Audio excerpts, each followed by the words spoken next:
I pledge allegiance to the flag of the United States of America and to the republic for which it stands, one nation, under God, indivisible, with liberty and justice for all.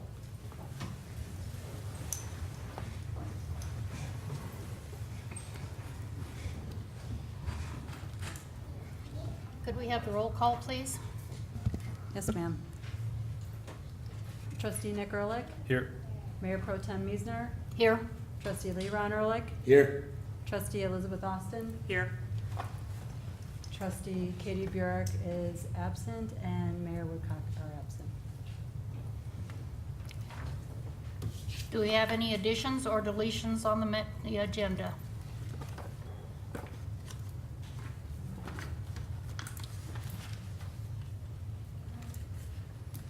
Seeing none, we'll go on to citizen comments.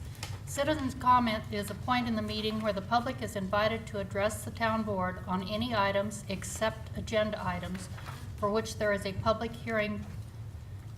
Public comment on public hearing items will occur during the scheduled public hearings. All comments should be directed to the town board. Please limit the time of your comments to 3 minutes. Please state your name and address for the record. The town board may make no decision nor take any action. Is there anyone here who has any comments for the public, from the public? Yes, please. If you come to the podium. Thank you. My name is Robert Kyle. I live over at 1349 South Dusk, back in Centennial Farms. I went to the HOA meeting. I didn't see anybody else here from it, but I just wanted to talk and address what's going on with the non-potable system. So I understand it's broken, been broken from some of the work that we've got going on over there at Colony Point. And I'm just kind of curious as to what the time frame looks like, or what's being done to correct the situation over there. And I also know that there was other concerns regarding the fact that we are at the end of the line and there doesn't seem to be enough flow to supply us with everything that we need to irrigate the common areas in the park. So I'm just kind of curious as to what we've got going on with those situations to rectify that. You know anything about it, Bill? Well, I know they're working on the irrigation over there in Colony Point. There's a well, the Watson well, that we're trying to bring in process right now through the state that they okayed us. They're gonna fire that up, try to get it going Friday. But there's state regulations we still have to go by just to get it going. But that'll give us an extra boost of water for that whole area. Because they are Centennial Farms. This is the last one on the line. Okay. So we're trying to get that water source. Is that one of the new wells that was drilled? It's right Yeah. off Alice there, right across the Finders. There's that well we're working on, we're supposed to fire it up Friday. We're doing what it's supposed to. Okay. And is that in addition to everything else, the pump station that's down there by the It'll tie into that, there's too much volume to use right now on this. Okay. Pops we can't. Okay. And just out of curiosity, is there anything going on as far as development? I was reading something on the Centennial Farms HOA Facebook page that there was the possibility of a discussion between the landscapers and the HOAs and the town on being able to set up watering windows and that. Well, when we had the power shortage here last week, Mhm. nobody was paying attention to their clocks. Okay. And the following day, we drove by, and I had some citizens asking, why are all the sprinklers coming on at once? I said they shouldn't be. Mhm. And actually, everyone on the whole east side of town was on, and nobody was watching the clocks. Okay. So you've got QRPR, Centennial Village, all of that, settlers, that's a lot of water trying to push down. Right. One pump. Right. Okay.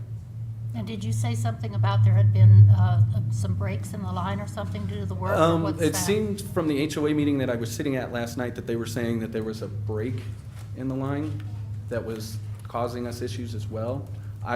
There wasn't a lot of clarification on that, but I just was kind of curious about that. There was a break 2 weeks ago, but I don't know what they're doing with that irrigation there, calling the point.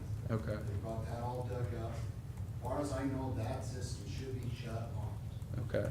but we'll find out for sure. Is that our system or is that Holler? That's part of all that metro. It's part of the Metro District. Okay. all of that. That's operated by Lot Hold'em or Holler. Okay. Okay. All right. That's what I needed. Thank you. Well, thank you very much. Is there anybody else?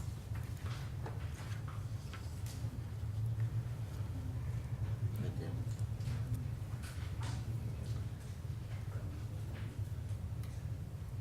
Oh, no, she didn't want to comment. We have minutes, okay. Yeah, she did. Sorry, I was just checking because I wanted to make it sure it wasn't on the agenda before I said anything. Okay. Sorry, I just ran here. Do I need to say my name? Name and address, Okay, please. Hannah Davies, 1495 South Cattleman Drive, here in Milliken.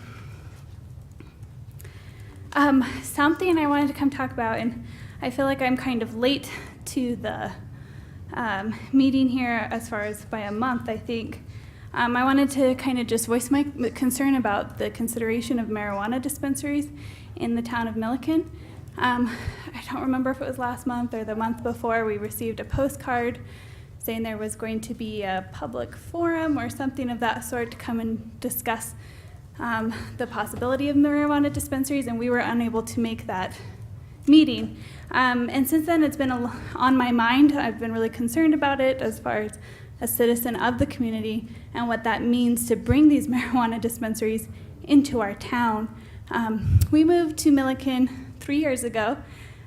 We're a young family, and Milliken seemed like a great spot. I'm from around the area, and we love this area, and we were excited to move here. One, because we could afford it, and two, the community is really great. It's small and it's slow paced. The people are wonderful. I also was teaching at the elementary school here, which I was really excited about. So we came here with a bright future ahead of us, or at least that's how we felt for here. It's somewhere that we could see ourselves long term. And one of the things that we liked about Milliken was how much the community means to everybody here. People were born and raised here, and then they go to college and they come back and live here, and they bring their families with them, and that's what we want. And I don't want a marijuana dispensary within the town. I feel like that ruins a lot of those things. One, we moved here because it felt safe, and I'm not naive to think that there's not drugs or alcohol or other types of abuse. I worked in the school. I saw plenty of neglect from those types of things. But it wasn't being sold a mile from our home, and it wasn't giving the message that, hey, this is okay. Don't do drugs, don't do drugs, don't do drugs. Oh, but hey, we built a place in our town where you can go buy it. That's okay. It's okay to have marijuana.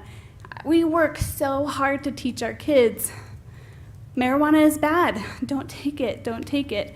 And I realize there's people that take it for medicinal reasons, and those are their reasons, and they can make that choice. But as a mom of 2 kids in this community, I really worry about that in their future.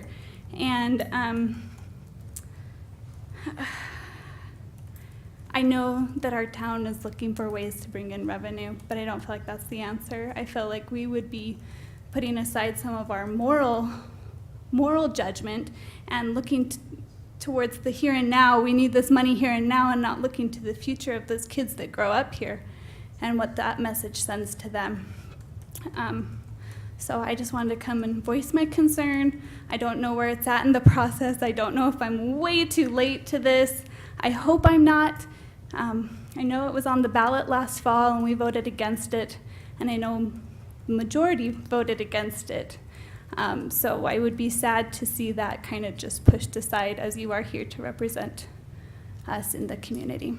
So anyways, that's kind of my thoughts on the marijuana dispensaries. I'd like to hear more about it. I'd like it to be kind of shown to the public more on the website, on Facebook. Get it out to the public saying, if you're going to make this decision, then I think the public needs to be more aware of it than that one postcard to come voice their ideas and concerns about it. So I would personally just like to know where you're at with it, where you're thinking of moving forward. Are you going to push to vote on it again? Are you not going to vote on it again? Because I'd like to know how to kind of slow down this process and eventually stop it. I don't know if that's a possibility. So, I believe the forum that was held, correct me if I'm wrong, Elizabeth, is that on Facebook? Yes, it is. It's on YouTube. okay. It's on And does YouTube that and talk it's- about the progress that's happened since then? Like decisions that have been made? There or- haven't been any decisions made. Okay, great. But yeah, that forum, it should be on there. It was very informative. It's well worth your time to look at Okay, it. I will definitely look into that. Okay, All right. that's Thank it. you. Thank you. Is there anybody else? Okay, we have minutes of July 12th. Make a motion to approve them as printed. Second. Been moved and seconded that we approve the minutes as printed. Any discussion? All those in favor? Aye. Aye. Opposed? Motion carried. We have an acknowledgement of the paid list of bills. Yes, I have a couple questions. So waste management, we usually pay $27,000 a month to. I know that we paid the cleanup day. Looks like we had something late. Could you expound on that? Yeah. So when I looked into it, when we did pay the cleanup day bill before, which you guys already approved, was for the roll-offs. On this billing, there is $5,060 for the packers that were used. So they billed them separately, and we didn't know that ahead of time. So in total, cleanup day this year cost us $9,832.96, and we made $2,524 on it. So we're paying for the packers at the landfill? The packers that were on site. Okay. Does it benefit Is us? that part to of the have that? contracts? That we pay for those? We Or get is that an two. added expense? We get two included, and then the others are in addition. And I did email our rep just to verify that this is all correct. And she's out of the office. She'll be back tomorrow. Who determines how many we need? Well, we order so many up front, and then they have some on standby. If they get full, then they call them in. So we could maybe work it where we set a limit, that we only want to have this many, but then if you have people lined up with trash. Well, I think one of the goals is to keep the town cleaned up, so we need to do whatever we can to make sure it's affordable and get people to show up. Otherwise, it ends up on dirt roads outside town. Right. Yeah. Yeah. Okay. And we're gonna shut off the phone for the economic developer since he no longer is Yes. employed Yep, for the correct. next cycle. Okay. Mm-hmm. So yeah, there might be one little bill left on it just because of the billing cycle, but. It's fine. I'm done. Thank you. That was Any it? other? That was it. Anybody else? Okay. We have a motion? So move. Second. Moved and seconded that we acknowledge the list of paid bills. All those in favor? Aye. Motion carried. Consent agenda items are considered to be routine and will be enacted by one motion and vote. There will be no separate discussion of consent agenda items unless a board member so requests, in which case the item may be removed from the consent agenda and considered at the beginning of the action agenda. So on the consent agenda, we have consideration and approval of Resolution 17-20, approving an agreement for management services between the town of Milliken and Leonard Weist.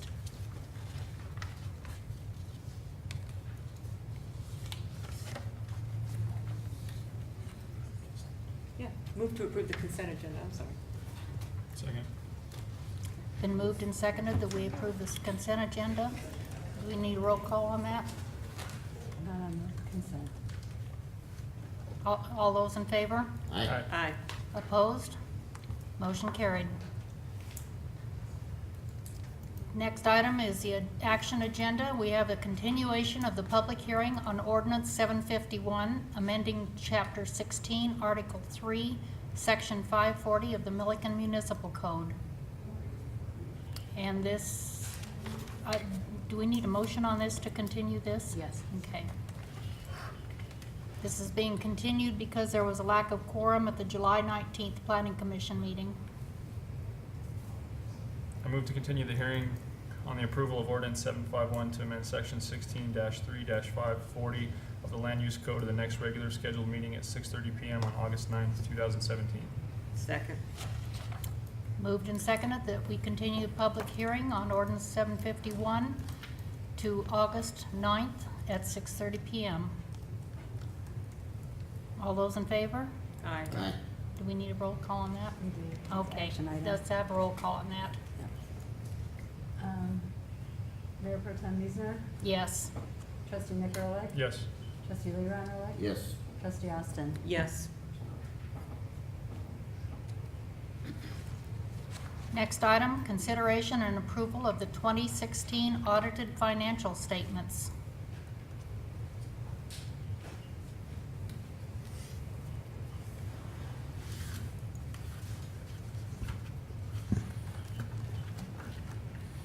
I'm Alan Bloomberg from Anderson and Whitney, and I'd like to visit with you tonight about the annual audited financial statements. I believe you have copies. I'd like to just go through some highlights, and then certainly be anxious for your comments and questions, either as we go through or at the end, or both. Just be happy to visit about any questions that you have as we go through. There's a lot of data in here, and we won't get to every page, but certainly would like to visit more about anything that you would like to. So. Page 1 talks a bit about an audit, and I know you're familiar with this, but a couple things on page 1 is management's responsibility. The town is responsible for having a financial system, for having certain internal controls, for selecting different accounting principles, for making certain accounting estimates. That's all part of your work and the town staff work. Our work, on the other hand, is to review your records, review these decisions you've made, review the principles that you've selected, and essentially come to a conclusion. Does all of this fairly present your financial position at this point, or for whatever reason does it not? So that's really the purpose of an audit, is to look at the records and evidence that you have that support all these figures that we're about to see. So the conclusion of an audit is on the top of page 2. It's called an opinion, and as you can see there, it says that we believe these financial statements do fairly present your financial position at December 31st, 2016, and how that financial position changed during the year of 2016 in accordance with accounting principles generally accepted in the United States. So sometimes we have other comments and reservations and difficulties, things that you cannot support, things that you haven't determined properly. So there can be other things said here, there can be more said here, but we do not have those concerns, and we do believe that these fairly present your financial position at this point.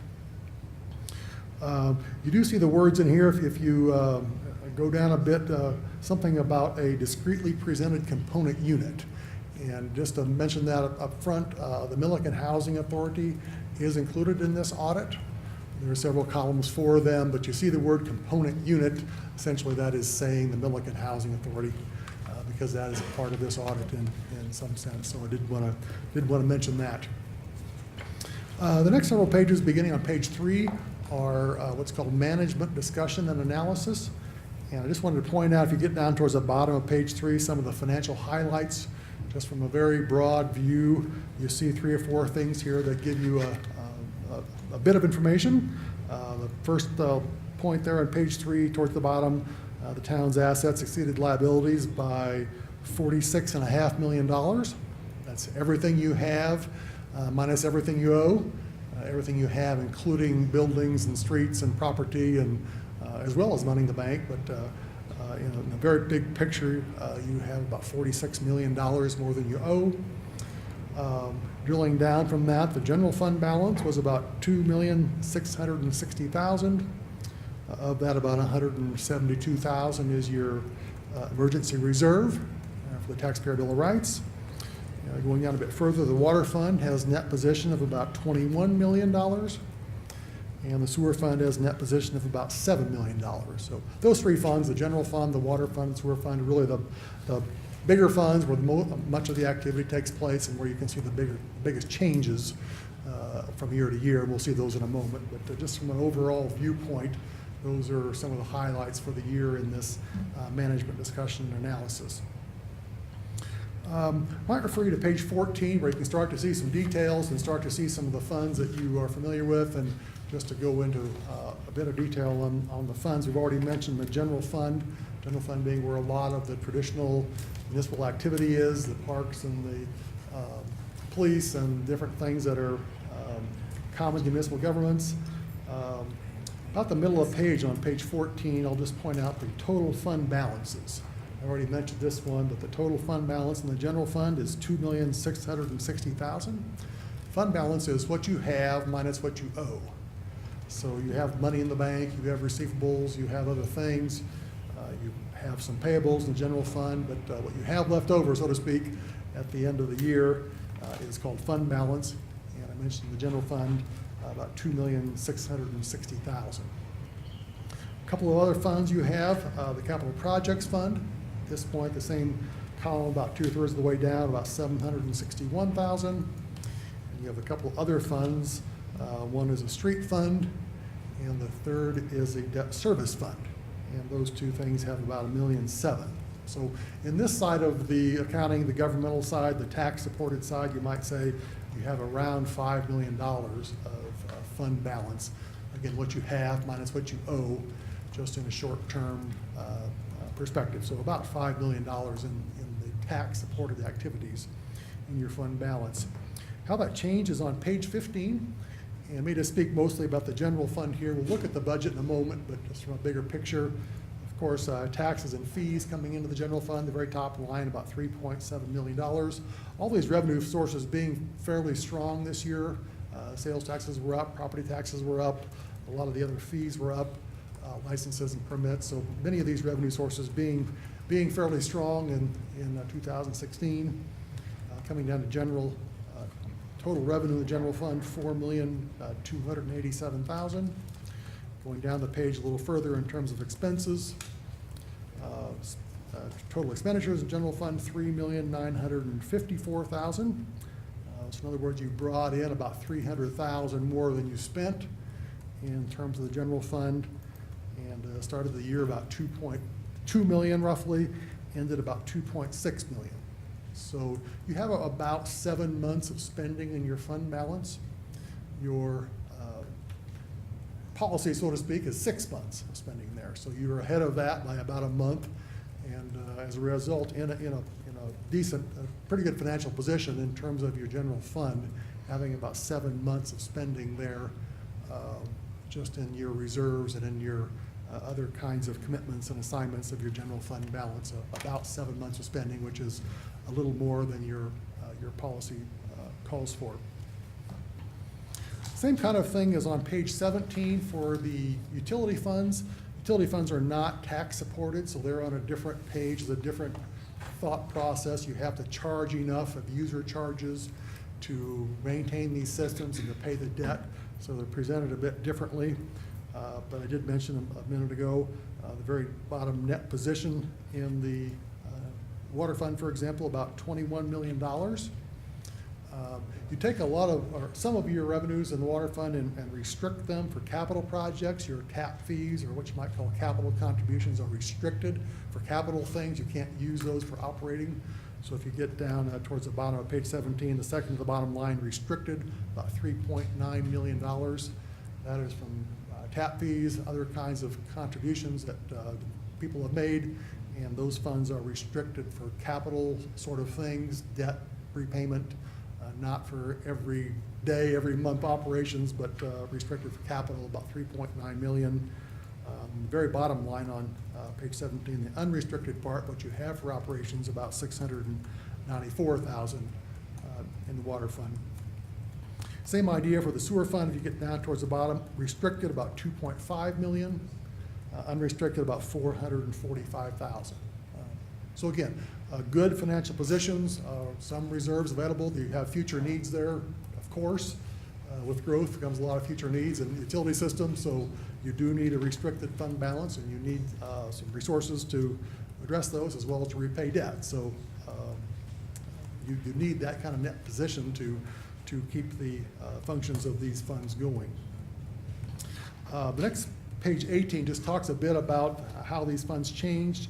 There are user charges in all of these funds. Expenses usually go down the page in terms of water treatment, in terms of water assessments, operations, maintaining the systems are all the expenses that go into water and sewer. The big thing that happened this year on page 18, about 2/3 of the way down, capital investment fees. So you see about $1.2 million in water, $493,000 in sewer. There's quite a bit of building, so there are developers paying these capital investment fees. Again, that's the thing that is restricted at the end of the year.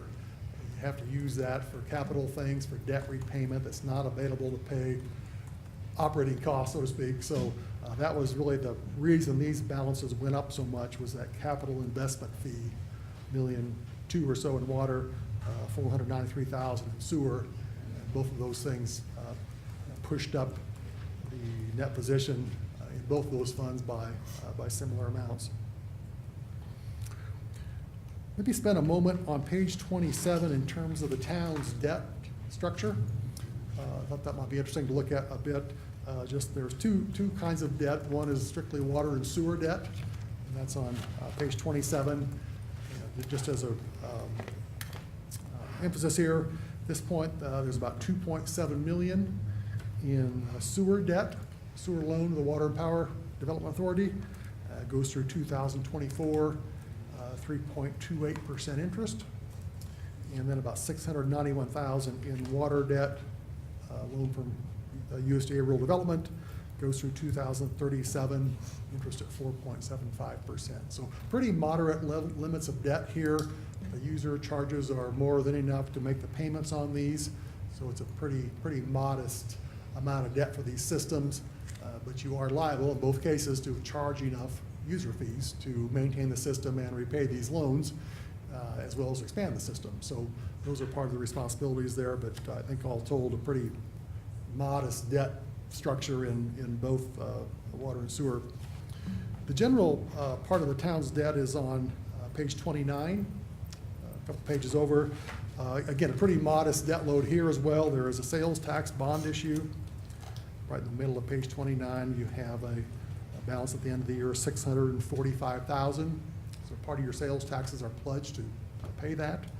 And then there's also a general obligation bond, $1,555,000. You do have a separate mill levy, debt redemption mill levy that repays this. When these bonds are paid, then that mill levy will stop when this is paid. So again, pretty modest debt, also on the general side of things that are not water and sewer. A lot of information again this year on pension plans. We mentioned last year there were some new accounting requirements. 5 or 6 pages here, primarily on the statewide defined benefit plan for paid police. You have very, very small parts of these plans, and fortunately the plans are doing pretty well. So these are all in what's called net pension asset. Many other plans are net pension liability, which means the plans don't have enough money to make the pension payments that they have. But these plans are in pretty good shape, and there is actually a small asset in both of them. But it does go on for about 6 pages, and you have, I think, about 0.5% of one of the plans and less than 1% of the other. So a very small piece of it, but nonetheless required to say all this and put these balances onto your financial statements in terms of the paid police plans. One more page I'll speak to is page 38. I mentioned the general fund budget.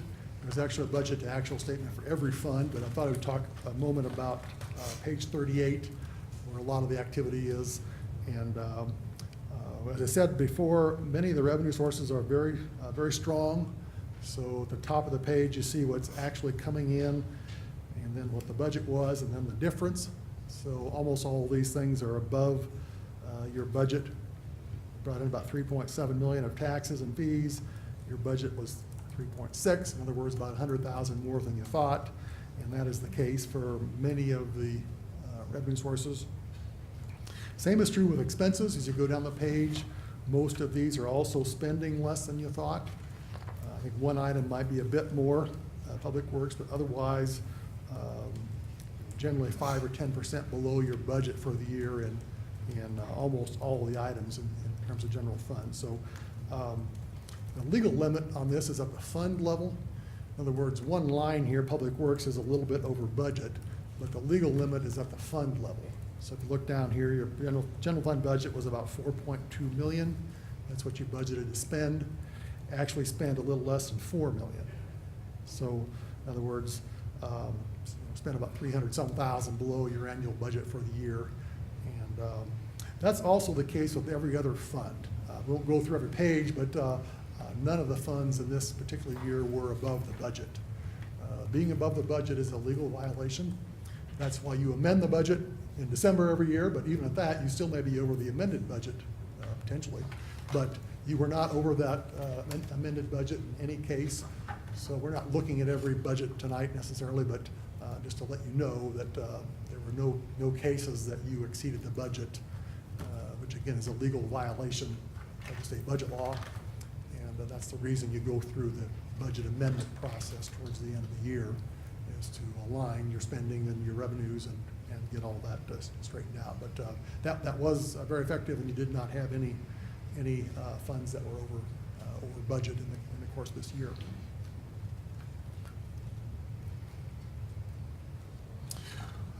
There's a separate letter that I think you have, just some informal comments and recommendations. Part of an audit that not only goes into the financial statements and the financial systems, but also internal controls, other kinds of things that might come to our attention that we just want to give you some feedback on. We try to keep our eyes open and make some suggestions to you and some ideas, and just kind of say more than these financial statements. So just a couple of 3 things here, just I'll touch on briefly. There is a piece of the receivable system that is not working as it's intended in terms of credit card payments. So I think there's another module that needs to be installed and implemented. The issue kind of is if someone pays with a credit card, they're not coming off part of the receivable system as having paid. So they still may be on the list, so to speak, even though they've actually paid with the credit card. So there is another module that needs to be implemented and try to keep those numbers in line.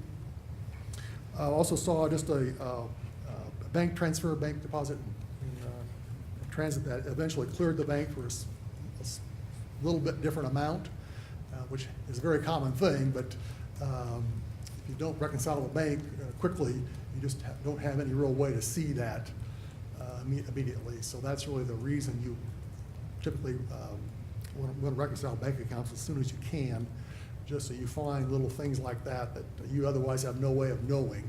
Nothing was wrong, nothing you could do about it, but until you go into your bank reconciliation, you just don't know about that, and you're not going to be able to record it in the right way. And finally, just a note on the Housing Authority. The primary asset here is a note, 2 notes actually, from the Dove Valley Senior Housing. Dove Valley Senior Housing is a private organization, so there are notes due from them, the Milliken Housing Authority has. Dove Valley has their own audit done by another company, and they did have a new item this year, something along the lines of a debt issuance cost that they put onto their audited statements for about $82,000. Question being, should Milliken Housing Authority then put that on their statements as well? And I don't know the answer to that. I think it'll take a little further research, and because it's a private organization, they use different accounting principles. It's not a government. Dove Valley Senior Housing is not a government, as Milliken Housing Authority is. So there may be different accounting principles at play and other things, but really the bulk of the Housing Authority's records are really a note receivable from Dove Valley. So we look at that audit pretty closely that Dove Valley has, and there was this difference that they had made from other years, from prior years, different from last year. So just suggest some additional research on that, just some clarification of exactly what that is in terms of financial statements from Milliken Housing Authority. That's a fairly basic tour through a lot of pages of information. We haven't looked at every page or every fund by any means, but I think we've hit some highlights. But if there are questions that you have, if there are pages that we would like to discuss more, or any questions that you have, I'd be happy to visit about any more information you'd like, or any questions you have, or more than happy for any comments or questions. Anybody have any questions? I know. I guess we don't have any questions.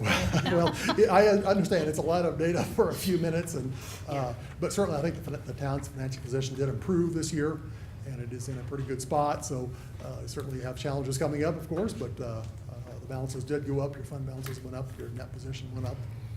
Revenues went up, I think expenses were under control, so they went up some, but certainly we're under your budget, as I mentioned, so I think it was a good year from a lot of those perspectives, so. Certainly appreciate the cooperation we have. Appreciate Courtney's work with the audit. We do need a lot of things and ask a lot of questions, and we certainly had good cooperation from everybody. Did not have any difficulties or disagreements with anyone, and had good cooperation. We really appreciate that. Good. Thank you very much. Thank you.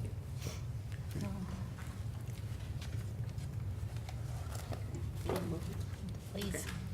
I move to approve the 2016 financial statements and submit a copy of those statements to the state of Colorado. Second.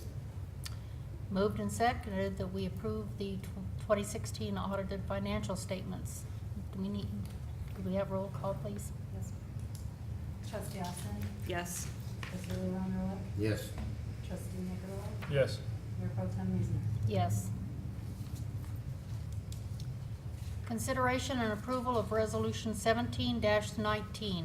It's consider for approval, approving a temporary construction easement and perpetual non-exclusive easement to AKA Energy Group LLC on property located in the northwest quarter of Section 14, Township 4 North, Range 67 west of the 6th PM, specifically Tract 4, Pheasant Hills Minor Subdivision.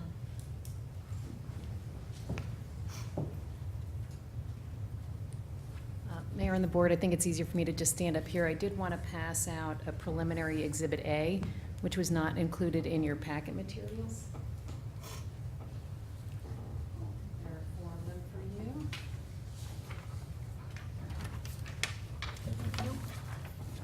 Give you a point of reference. The town was approached by AKA Energy, and I believe, I'm guessing that the 2 gentlemen in the front row are here on behalf of AKA Energy to answer any questions you may have. But they did approach the board, or they approached Kent Brown, I think back in May, to request an easement along Tract 4, which is held in ownership by the town of Milliken as a drainage tract.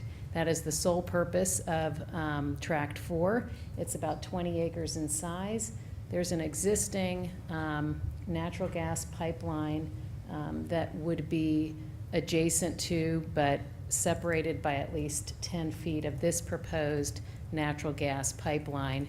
And that was, I forget when that was granted, but that's already existing.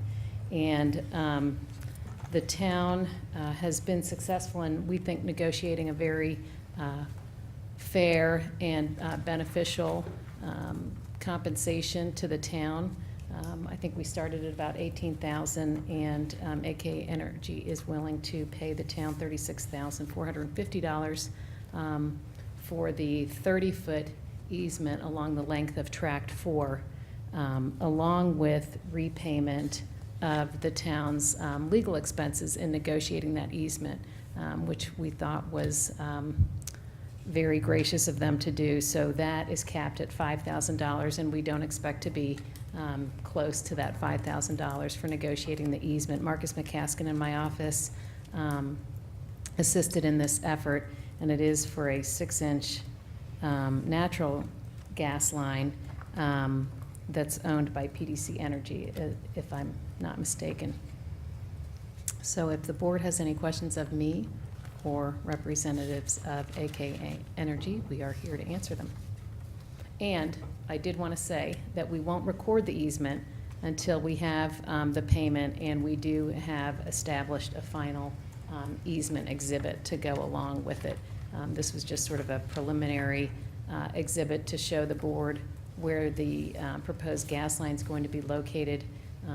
The easement itself is 30 feet wide, and as the title of this agenda item indicates, there is a 50-foot temporary construction easement outside of the 30 feet.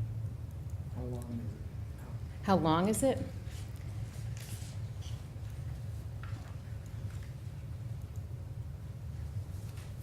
I don't know if this exhibit says.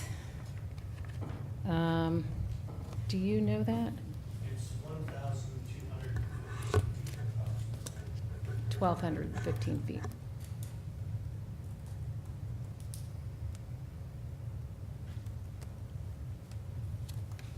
I confirmed with Kent Brown that there were no other proposed uses or planned uses for the tract other than drainage, and that this, the location of the pipeline wouldn't interfere with the existing pipeline or any other uses by the town. All of the facilities will be located underground. I think there will be pipeline markers, but that will be the extent of any above-ground improvements. So very nominal impact to the town.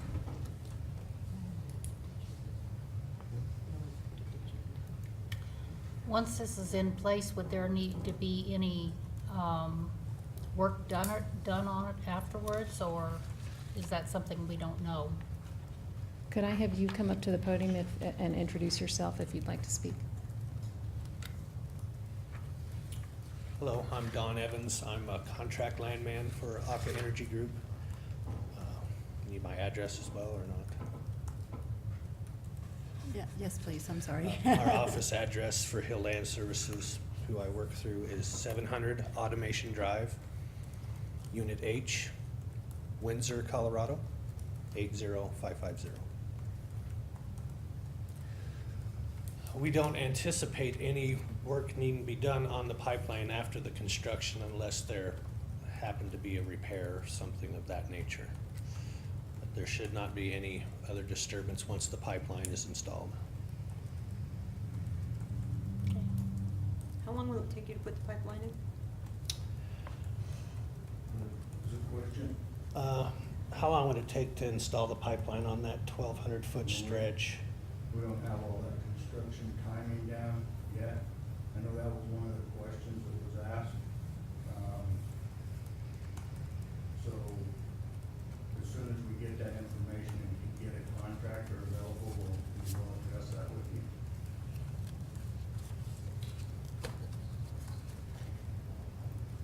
Is this line in there, how far does it continue to go through Lot Holdings property? It continues from the southeast corner of the town's property. It continues south along their west boundary to their south boundary, then back to the east, and then crosses the road at that point. We have an existing pipeline over on the Stroh property, Caston. We have an existing line on the Stroh battery, and that's where that pipeline would tie into an existing line already in place. This is right across from Algetti, to the east. Okay. Oh, that's true. I don't have any more questions. Was the pricing consistent with the other property owners that you're getting these? We're still negotiating some of that, so it's gonna be, that's generally in the range of $30 is what we've been getting in the last couple Per linear years. foot. Per linear foot, yes.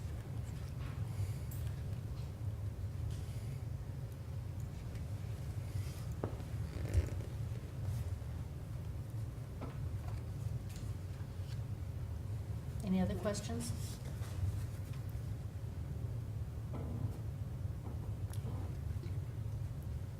motion? Please. I move to approve Resolution 17-19, approving a temporary construction easement and perpetual non-exclusive easement to AKA Energy Group LLC on property located in the northwest quarter of Section 14, Township 4 North, Range 67, west of the 6th PM, specifically Track 4, Pheasant Hills Minor Subdivision.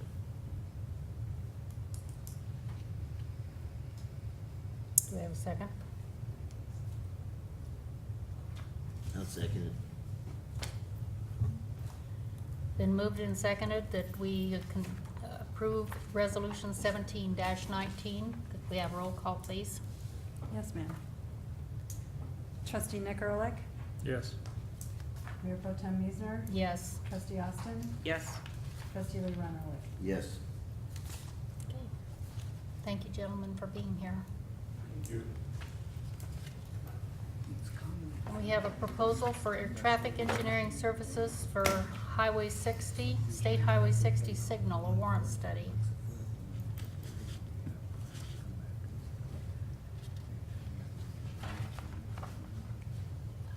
I guess,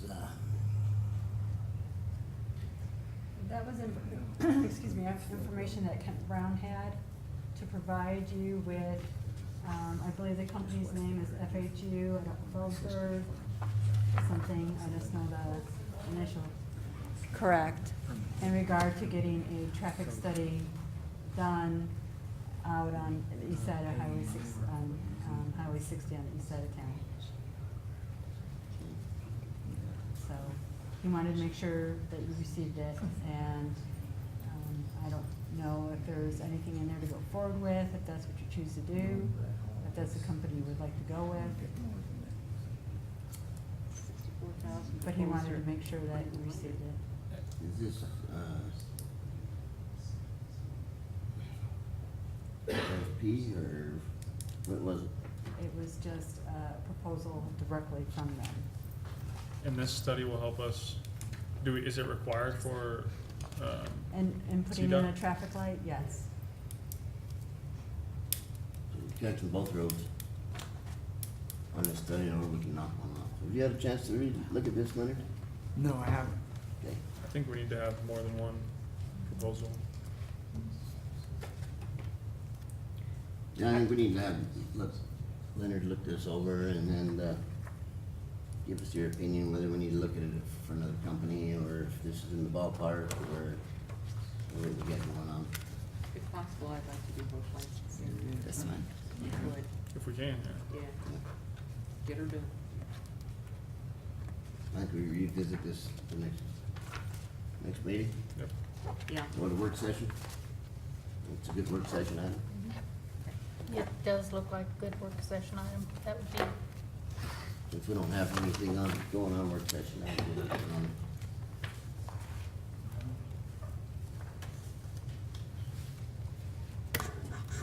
Discuss the rules, so. Isn't Yep. that the one, though, that we're gonna meet early to do goals? we are. You're right. And we should meet August 3rd. We could still carve out time to do this if we're in with our goals, couldn't we?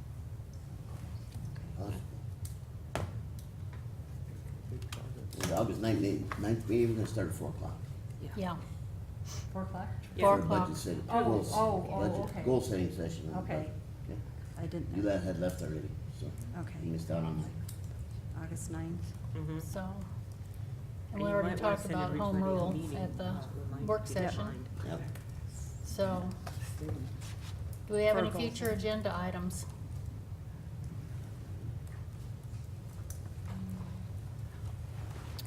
Any other business? We're getting together on the 3rd for the candidates. What are we gonna do? What was the final deal?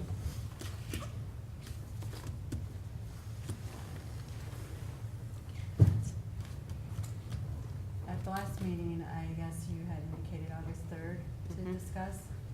And We're not so- gonna do interviews, so. Right. But to discuss between yourselves. Right. If you want, did you still want to go ahead That's with fine that? with me. Yeah. Did you, what time did you want to start that at? That's about 5:30, 5:30? Five? 5 o'clock. 5 o'clock? What works for you? I won't be there. I have my picks, so I can submit those however we need to vote or whatever we need to do. Okay, I won't be able to attend a meeting for that. I'll notify the rest of the members then for August 3rd at 5 o'clock. Mhm. sounds Okay. good. Yeah, no, And I I'll don't post it think on it'll the- take us very long. I mean, I don't maybe think it do it will by either. phone too. I mean, email or whatever. Well, that Send would it be a in. meeting, Yeah. so you can't do that by email. That would be considered a meeting. Okay. Yeah, So- have to have a meeting. All right, set a So- meeting for 3rd at 5 o'clock. Okay. Yep. Okay, do we have anything else? Any other business? Move to adjourn?